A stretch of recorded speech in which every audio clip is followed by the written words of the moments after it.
Hanya dekat Bapakku, rasa tenang hatiku.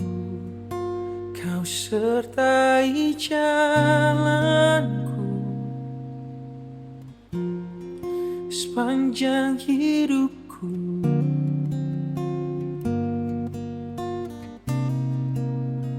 Hanya dekat padamu ada kekuatan baru. Kaulah perlindunganku, keselamatanku.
Shalom teman-teman yang dikasih dalam nama Tuhan Yesus Kristus.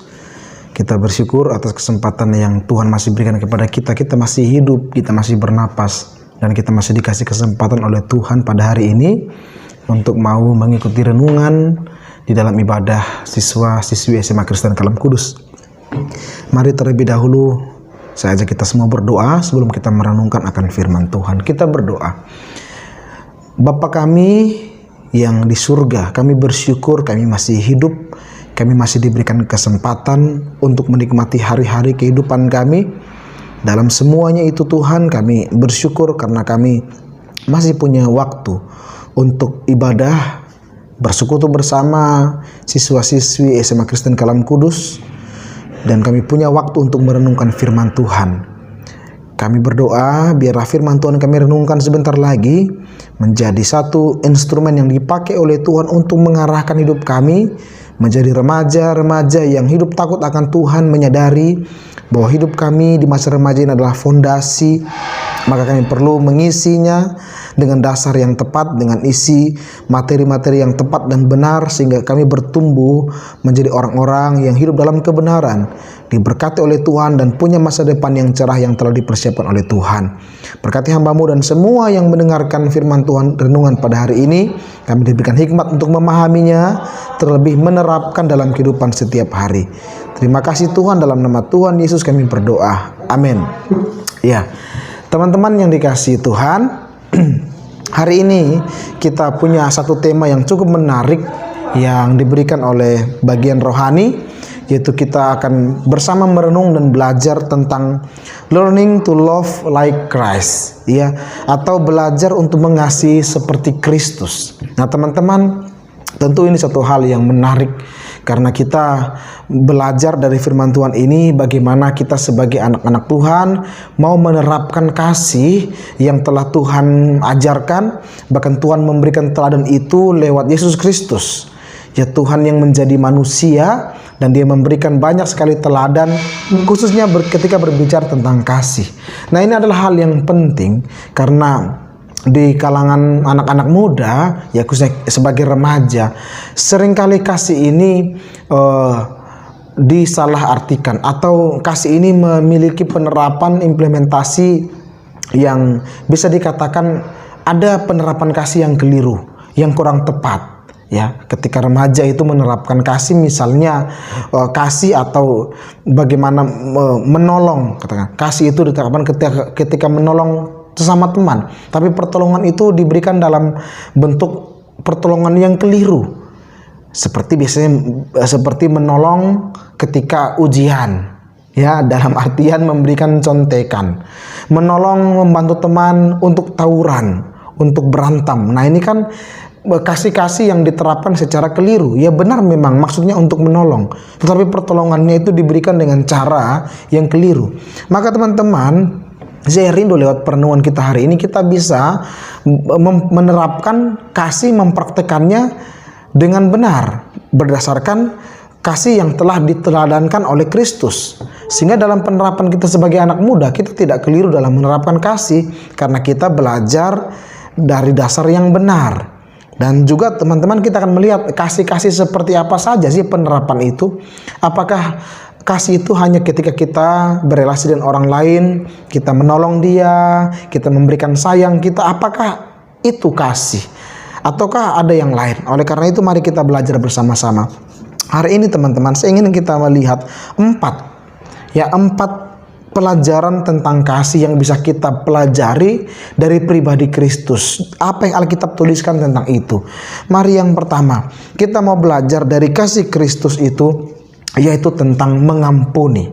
Ya teman-teman, saya bacakan Efesus 4 ayat 32. Yang melihat ini silakan membaca masing-masing, ya. Efesus 4 ayat 32. Tetapi hendaklah kamu ramah seorang terhadap yang lain, penuh kasih mesra dan saling mengampuni, sebagaimana Allah di dalam Kristus telah mengampuni kamu. Teman-teman, Kristus memberikan teladan pengampunan yang luar biasa. Ketika Dia mengasihi dunia ini, Dia mengasihi manusia yang ada di dalam dunia ini, Kristus memberikan pengampunan. Dia mengampuni setiap orang yang hidup dalam kejahatan. Dia mengampuni setiap orang yang berbuat dosa. Dosa itu dibenci, ya. Perbuatan-perbuatan jahat itu dibenci, tetapi pribadinya, jiwanya, saya dan saudara itu Tuhan Yesus ampuni. Ya, dan ketika Dia mengampuni, Dia tidak lagi mengingat-ingat apa yang telah dilakukan, diperbuat. Artinya pengampunan itu tulus, total diberikan. Teman-teman, pengampunan itu berbicara mengenai keputusan. Untuk kita mau mengampuni orang lain itu merupakan satu pilihan dan kita harus ambil keputusan. Maukah saya mengampuni? Sesakit apapun saya diperlakukan oleh orang lain. Ketika dia membuli saya, ketika dia mengejek saya, ketika dia mengata-ngatai saya dan perkataan-perkataan yang tidak benar, saya difitnah di belakang orang lain, saya dikata-katakan yang tidak pernah saya lakukan namun saya dibilang itu, nama baik saya dijelek-jelekan dan sebagainya. Ya teman-teman, tentu mungkin kita pernah mengalami itu ketika kita diperlakukan sesuatu yang tidak sesuai harapan kita. Untuk kita memaafkan saja itu sudah berat, apalagi mau mengampuni. Tapi teman-teman, sekali lagi, memaafkan apalagi mengampuni itu adalah pilihan dan keputusan kita. Maukah kita melakukan seperti apa yang Kristus telah lakukan? Itu seberat apapun, ya, bagaimanapun dosa, kejahatan manusia, Tuhan mengampuni. Dan buktinya kita menikmati kehidupan hari ini. Kalau Tuhan tidak mengampuni kita, tentu kita sudah tidak ada. Tetapi karena Tuhan mengampuni kita, kita bisa menikmati hidup hari ini.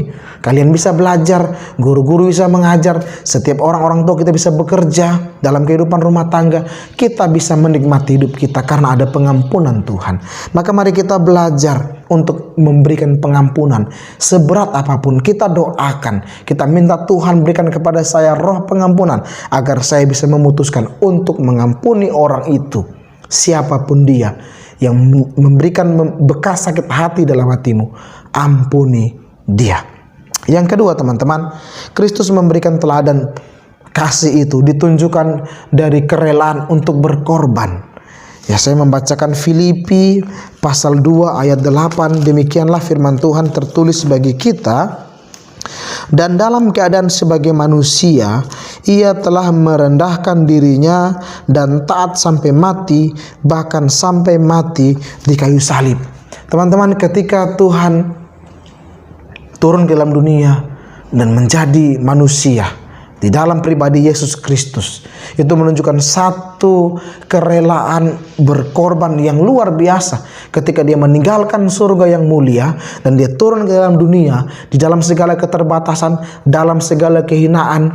Teman-teman, itu adalah satu perkara yang sungguh luar biasa dan itu membutuhkan pengorbanan yang luar biasa. Dan ketika dia menjadi manusia, dia harus menderita segala penderitaan hingga puncaknya dia disalibkan dan dia mati di kayu salib, ya, di tengah-tengah cercaan, caci makian orang-orang yang menuntut dia harus disalibkan. Itu pengorbanan yang luar biasa teman-teman. Oleh karena itu mari kita belajar berkorban adalah kita bersedia merelakan, ya, untuk apa yang menjadi kepentingan kita itu kita mungkin kita belakangkan dulu, kemudian kita mengedepankan bagaimana orang lain, di mana kita bisa memberikan pertolongan, kita bisa mendahulukan orang lain, ya. Kita belakangkan dulu ego kita, ya. Tapi kita belajar untuk mengedepankan apa yang mungkin orang lain mungkin itu hal yang perlu, orang lain perlu, dan kita mendahulukan, ya, kepentingan orang lain ketimbang kepentingan kita. Teman-teman, itu tidak mudah, ya. Manusia hidup dalam ego. Tetapi ketika kita belajar untuk tidak egois, maka kita belajar untuk mau kristosentris. Kita memandang kepada Kristus. Kalau dia yang adalah Tuhan saja bisa menjadi manusia, kenapa kita yang manusia ini tidak bisa memberikan kesempatan kepada orang lain? Ya, kita sebagai manusia, kenapa kita tidak bisa memberikan waktu kepada orang lain? Ya, ketika orang lain itu membutuhkan pertolongan kita, ya, orang lain itu membutuhkan kesempatan, mari kita memberikan. Ya, dan itu membutuhkan pengorbanan. Untuk kita belajar menjadi seorang siswa yang mau taat kepada peraturan, teman-teman, itu membutuhkan pengorbanan. Ego kita katakan, kenapa peraturan ini begini? Kenapa peraturan begitu? Kenapa harus pakai sepatu begini? Kenapa rambut harus begini? Kenapa pakaian harus seperti ini? Kenapa tugas harus seperti ini? Kenapa sekolahnya harus semacam begini dan sebagainya?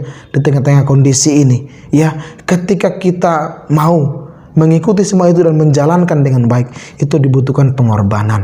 Bukan ego kita yang kita kedepankan, tetapi bagaimana kita mau belajar, Ya, dengan besar hati kita mau menerima dan mengikuti semuanya itu dengan baik. Karena itu Tuhan menginginkan seperti demikian.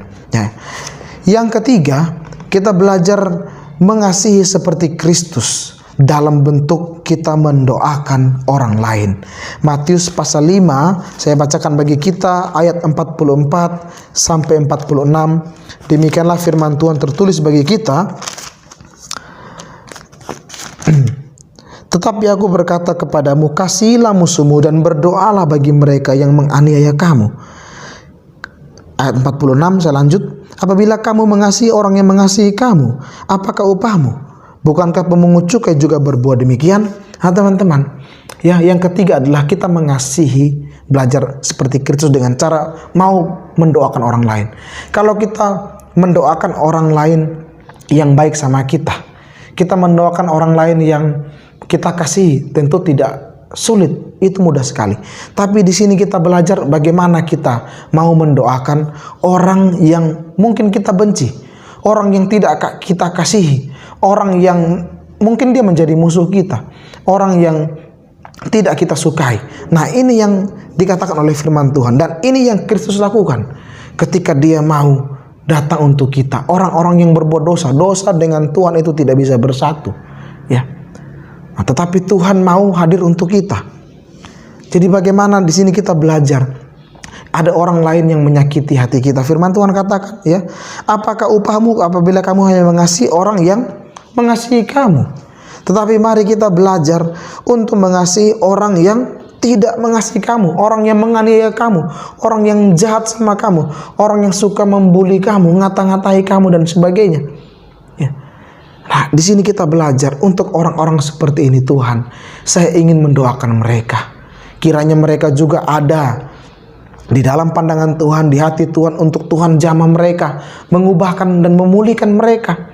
Ya. Saya ingin menjadi orang yang tidak egois. Saya ingin menjadi orang yang mau orang lain juga mengalami perubahan. Jadi mari kita belajar untuk mendoakan orang lain. Itulah kasih yang Tuhan tunjukkan kepada dunia ini, kepada saya dan kepada saudara. Ketika Tuhan mengasihi kita, tidak melihat apa yang kita lakukan, ya. Tuhan mengasihi kita bukan karena kebaikan kita. Tuhan mengasihi kita bukan karena kehebatan kita, bukan karena kita suka rajin beribadah, bukan karena kita harus rajin berdoa, rajin ke gereja, maka Tuhan mengasihi kita. Tidak.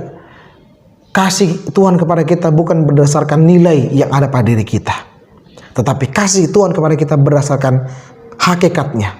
Karena dia adalah kasih, maka dia mengasihi kita. Dan dia tunjukkan itu kepada kita, supaya kita belajar untuk kita bisa mengasihi orang lain, bahkan mendoakan mereka, sekalipun itu orang-orang yang tidak kamu sukai, itu orang-orang yang berbuat jahat samamu, doakan mereka. Dan yang terakhir, yang keempat, teman-teman, bagaimana kita belajar mengasihi seperti Kristus, yaitu kita belajar hidup dalam ketaatan. Yohanes 14 ayat 15. Demikianlah akan saya bacakan bagi kita. Jikalau kamu mengasihi aku, kamu akan menuruti segala perintahku. Tuhan ingin, teman-teman, kita menjadi orang-orang yang hidup dalam ketaatan. Tuhan Yesus sudah menunjukkan ketaatan itu ketika dia menjalankan pelayanannya di bumi, ya. Ketika dia berdoa di Taman Getsemani di akhir-akhir sebelum ditangkap, ya. Kalau boleh sebenarnya, saya tidak ingin menderita, tetapi ya Tuhan, saya ingin taat. Biarlah kehendak Tuhan yang jadi, kehendak Bapa yang jadi, bukan kehendak saya. Maka dia jalani penderitaan itu hingga mati di kayu salib di dalam ketaatan. Teman-teman, Tuhan ingin kita menjadi anak-anak Tuhan yang taat. Taat kepada Tuhan ditunjukkan dengan cara apa? Dengan cara kita mau taat terhadap segala aturan yang ada di dunia ini. Aturan yang ada di sekolah, aturan yang ada di rumahmu, di dalam keluargamu. Ya, Tuhan ingin kita taat kepada orang tua. Ketika orang tua memberikan peraturan, memberikan nasihat, tentu itu bukan untuk menghukum kita, bukan membuat supaya kita menjadi orang-orang yang tidak benar, tapi tujuan orang tua memberikan nasihat, memberikan aturan di rumah untuk mengatur kita menjadi orang-orang yang teratur, anak-anak yang teratur, ya, menjadi anak-anak yang disiplin. Demikian juga ketika sekolah menerapkan peraturan, membentuk kita menjadi pribadi-pribadi yang taat, yang disiplin, sehingga masa depan kita sudah tertata dari sekarang. Kita mengatur diri kita, mengatur hidup kita, dan kita siap untuk masuk ke masa depan yang baik, yang cerah, yang diberkati oleh Tuhan. Maka belajarnya menjadi orang-orang yang taat kepada Tuhan. Orang yang taat kepada Tuhan tentu dia tunjukkan di dalam ketaatannya, di dalam kehidupan tiap-tiap hari. Taat di rumah, taat di sekolah, taat kepada norma-norma masyarakat, taat kepada hukum yang berlaku di negara tempat kamu tinggal. Maka ketaatanmu kepada semua yang ada itu menunjukkan ketaatanmu kepada Tuhan. Dan itulah yang Tuhan inginkan dalam kehidupan kita. Teman-teman, inilah 4 hal. Dalam kasih yang kita pelajari dari Kristus, kita belajar untuk bisa mengampuni, kita belajar untuk rela berkorban, kita belajar untuk mau mendoakan orang lain, dan kita juga belajar untuk hidup dalam ketaatan. Kiranya kita bisa mempraktekkan, mengimplementasikan kasih ini dalam kehidupan kita setiap hari. Dan kiranya kita tidak keliru lagi dalam mempraktekkan kasih. Biarlah kasih Kristus itu yang mempengaruhi kehidupan kita, dan kasih Kristus itu yang kita praktekkan dalam kehidupan kita tiap-tiap hari. Amin. Kita berdoa. Kiranya firman Tuhan yang sudah kami renungkan ya Tuhan, boleh kami aplikasikan, kami praktekkan dalam kehidupan kami. Lewat kasih Kristus yang sudah kami pelajari hari ini, ada 4 model, ada 4 kasih yang boleh kami pelajari, 4 hal yang bisa kami praktekkan. Kami belajar mengasihi dengan cara mengampuni, dengan cara rela berkorban, dengan mendoakan orang lain, dan juga dengan hidup dalam ketaatan. Kira kami boleh praktekkan dalam kehidupan kami dan menjadi remaja-remaja yang diberkati oleh Tuhan. Terpujilah Tuhan, dalam nama Yesus kami mengucap syukur dan berdoa. Amin. Shalom, Tuhan memberkati.